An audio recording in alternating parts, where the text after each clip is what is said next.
Panayiotis, to begin with, I would like to ask about your friendship with Synesthesis, because it is the reason why you are here in Lithuania today. So could you tell a few words about how did it begin, how your friendship, your contact with this ensemble from Lithuania, from Vilnius, started?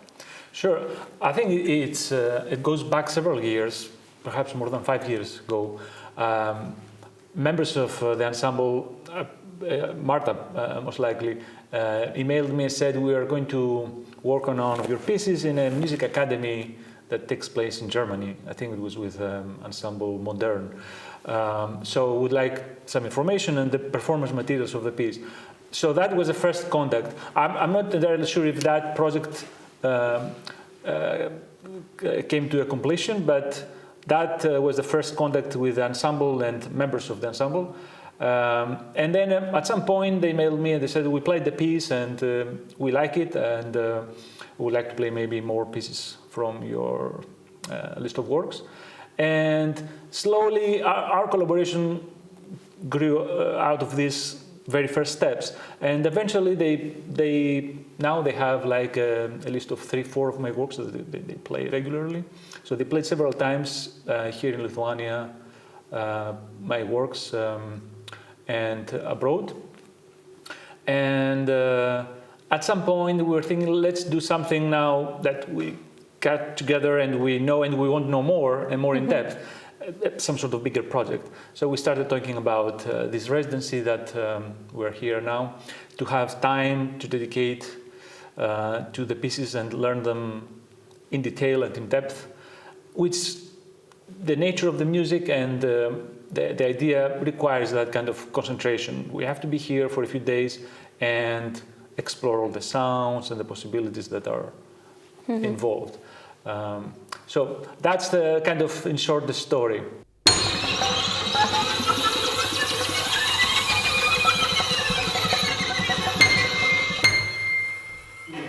To move. So that's what this symbol indicates.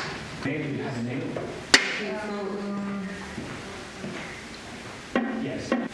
Yeah. It's not a big difference, but there is some difference. So it's extreme subpondicello. Yeah. You continue extreme subpondicello. And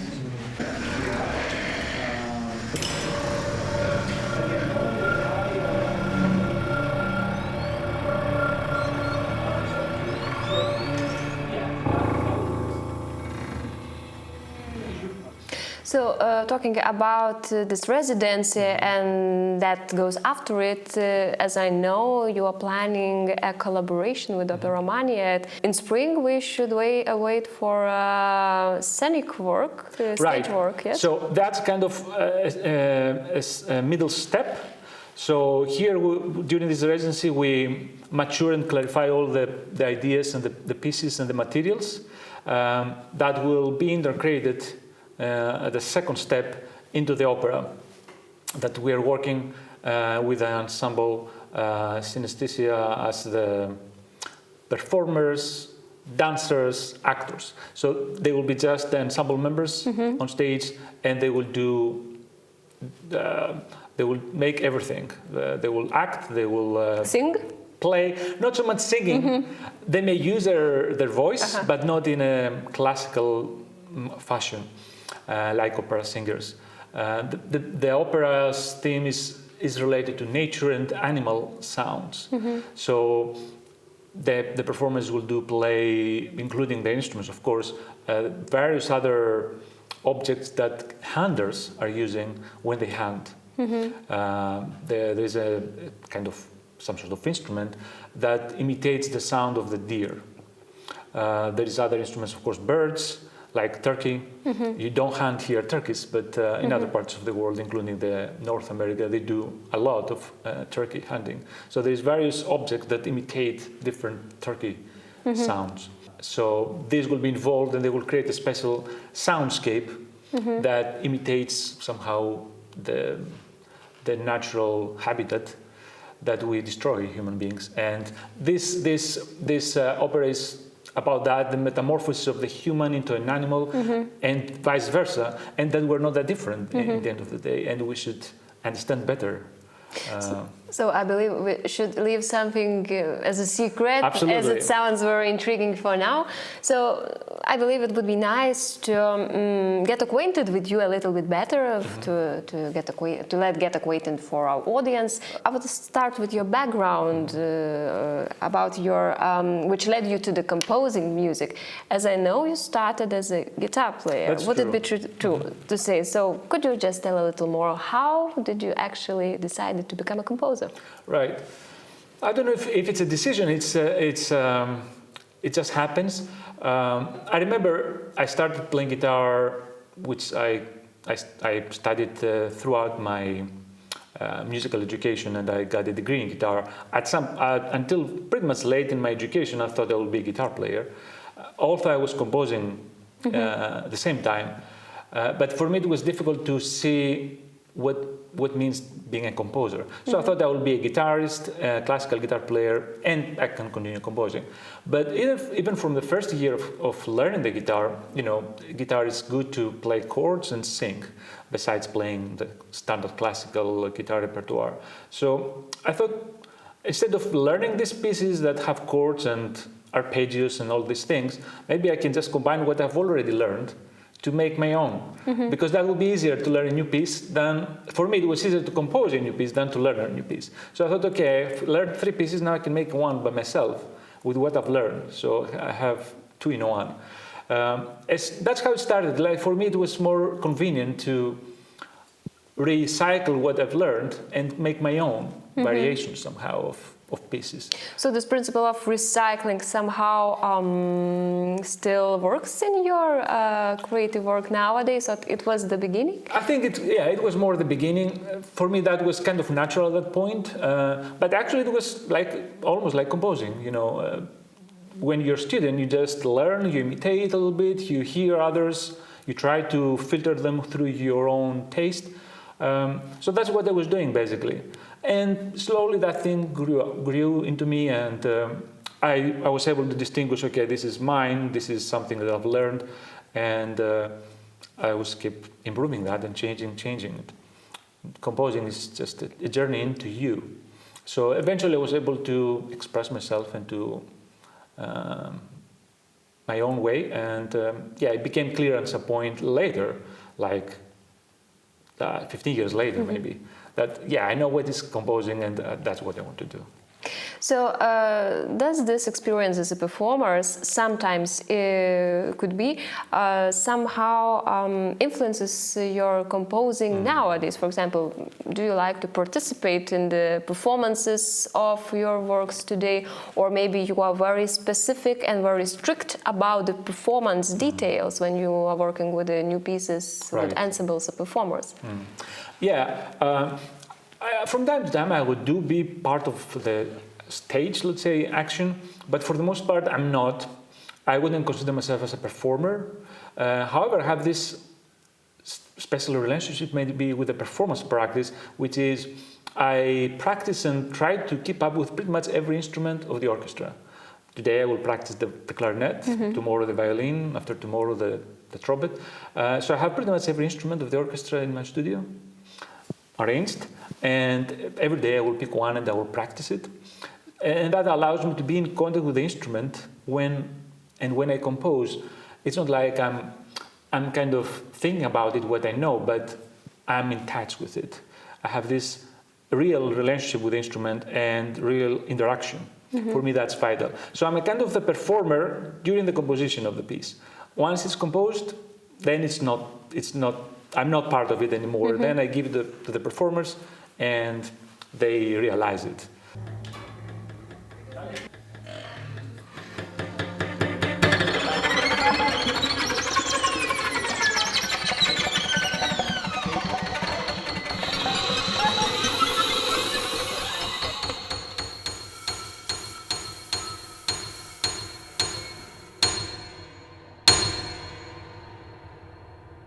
As you mentioned, your close relationship with every performer and every instrument, I know that you use quite a lot extended techniques in your music works. So would it be true to say that the possibility of extension is one of the most interesting things for you, or you like in this normal sounding of the instruments, or the extension of techniques is extremely interesting for you? Yeah, you're very much to the point. I would even not call them extended techniques because it's all about it. So it's not any more extended. You know, if you say, let's talk about spicy food. If every food is spicy anymore, it's not. It doesn't have that same meaning. So for me, it's just sound possibilities. An instrument can make a flute, let's say, you can make the standard flute sound that we hear most of the times, but that's just one possibility of what the flute can produce. And I bet if there was somebody coming from the outer space and you give a flute, will not make the sound we make with it. Who knows what we'll do and how we'll hold it even, you know. I doubt we'll do this. Maybe we'll just try to play like this way or whatever. So I see it like an object that has sonic potential, the instrument. Try to remove all the knowledge I have, all the past education, and say, what can I do with this object, which is a violin? Should I hold it like this? Should I hold it like that? Or and then what sounds else I can produce with that? So that's all my motivation to explore the sound possibilities, which are a lot more than what we normally hear. And therefore, I can speak more words, I can say more, I can express more. I can express fear, I can express agony. I think in a way that just playing the normal sounds, for me, it's not enough. So I try to make it more expressive and try to say more than I could without using those sounds. So that's my motivation. So starting to speak about a few more specific things that mostly are related to your creative work, idea of holophony. Right. Could you describe it a little wider to describe it for the people who possibly have never heard? What do you mean talking about holophony and how it is expressed in your musical works? Right. This is a term that I came up with in 2001, I believe, maybe 2000. And it was just a necessity for me as well. So the way I put things together, like we have a clarinet, we have a violin and a piano, okay? And normally the idea is they have distinctive sounds and we can hear the piano, the violin and the flute playing together, but they're still separate voices. For me, the interesting part was to find those areas where it's hard to say, oh, here's the piano and here is the flute. You don't know. The flute sounds like piano, the piano sounds like flute, and when they play together, it becomes one new instrument, a kind of a meta instrument that is like if you mix together a flute and the piano, you get a piano flute, let's say. In the visual world, it may be easier to imagine you make a tree look like a flower, a hybrid. So that was what I was listening inside my inner ear, let's say, and I thought, yeah, that's a kind of texture, that musical texture that we don't have. We have the polyphonic musical texture where the voices are very independent. We have the monophonic texture, we have one voice, or the homophony, which is like you have the accompaniment and the melody, which is like a song style. But none of them would be useful for me. So I thought I need another texture to express what I need. And then I came with a holophonic musical texture, which in essence, I use different instrumental sounds to make a new one that you cannot distinguish, that comes from 3 different instruments, but it's a mix that blends so well that creates a new hybrid, a new type of sound that you've never heard before.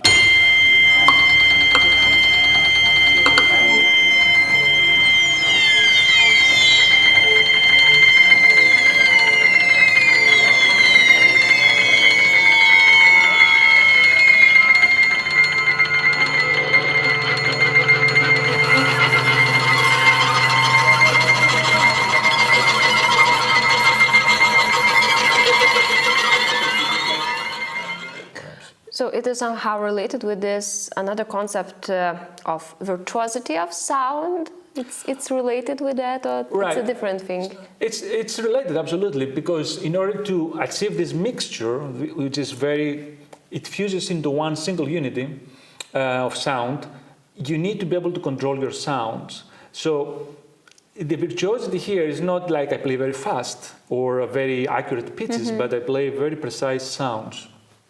I bow very slowly, I touch very little the string, which is a different type of virtuosity to produce a very precise sound.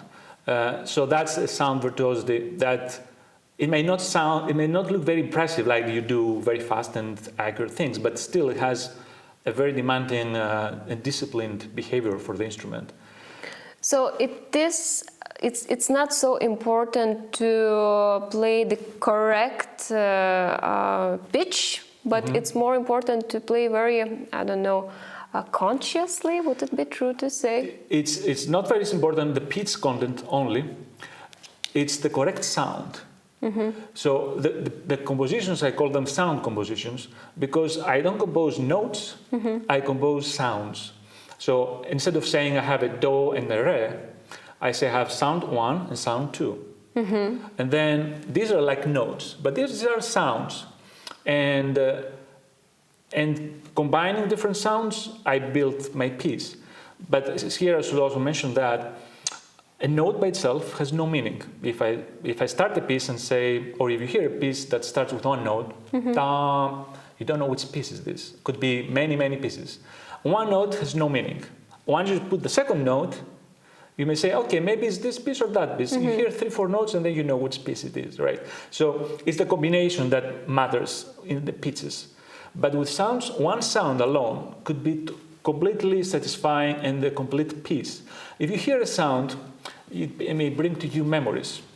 It may bring to you images, even smells, emotions. Just one sound. Let's say the sound of a forest. That's a sound, okay?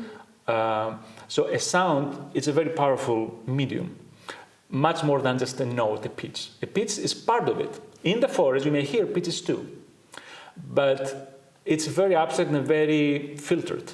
But I'm interested more in this more holistic approach, therefore the holophony, that includes a whole world in it. So by hearing a sound, you don't need more. You just enjoy that and you explore it as the listener, and you hear things within it, and you relate them to your life and your experiences. And maybe different for you, different for me. If you never heard, for example, a turkey, you may not know exactly what animal is this, what bird, but it still will speak to you in a different way than perhaps my way. But there's still some sort of communication there. So yeah, that's how it's related. So as you quite a lot spoke about nature, about the idea that you are going to produce with Opera Mani and Synesthesis related to nature, human, animals. Also you spoke, you told the example of a forest, the sound of a forest.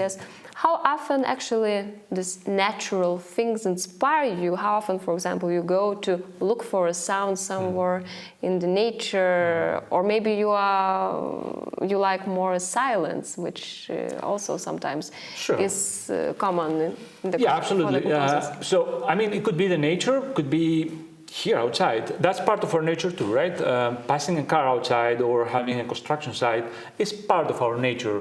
Maybe not the nature, but it's part of our surroundings. Yeah, totally. This is where everything begins for my musical ideas, and often I translate those sounds into my music. But that's not very different from what one can say music came from. You know, in the very old times, when we were in the tribes, in the forests living, humans will imitate natural sounds to control the weather, for instance, because that's what they thought it would be, or to release the bad spirits. And they will make the sound of the animals, the sound of the nature, and that was what they were doing during the ceremonies, the shamans, for example, and stuff. And some of the early instruments are imitations of animals.